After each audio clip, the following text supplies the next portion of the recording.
Pemakaman dua korban pembunuhan Wasila 40 tahun dan Farah 16 tahun dilakukan di TPU Puncak Sekuning Palembang yang dihadiri banyak warga, keluarga dan kerabat. Ibu dan anak ini dimakamkan di satu liang. Kematian ibu dan anak yang korban pembunuhan ini pada Senin kemarin di Palembang menyisakan duka mendalam bagi Anung, suami dan ayah dari kedua korban. Anung berharap banyak kasus pembunuhan ini dapat segera terungkap dengan menangkap pelakunya. Ia juga meminta pelaku nanti mendapat hukuman berat. Anung yang mengantarkan istri dan anaknya ke peristirahatan terakhir ini tak kuasa menahan kesedihannya saat teringat anak sulungnya tersebut sempat menelpon dengan berteriak meminta tolong. Anung juga mengatakan baik ia maupun mendiang istri tidak merasa memiliki masalah dengan siapapun.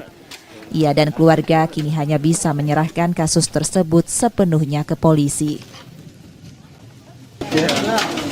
Untuk ini pengertian dari masyarakat biar kasus ini cepat selesai, cepat terungkap. Harapan kita itu diserahkan sama polisi lah.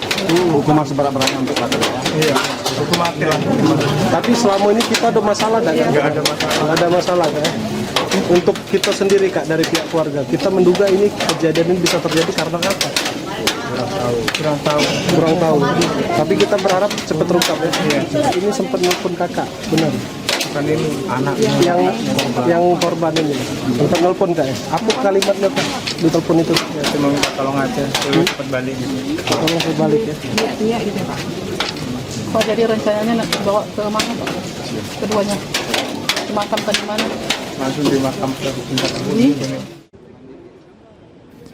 Kasus pembunuhan yang menewaskan ibu dan anak kini masih dalam penanganan polisi yang sedang mengumpulkan bukti dan keterangan saksi. Kuat dugaan pembunuhan dilakukan satu pelaku berdasarkan keterangan anak bungsu korban yang saat itu berada di dalam rumah. Reski Oktora, Muklas Diferensial, Kompas TV, Palembang, Sumatera Selatan.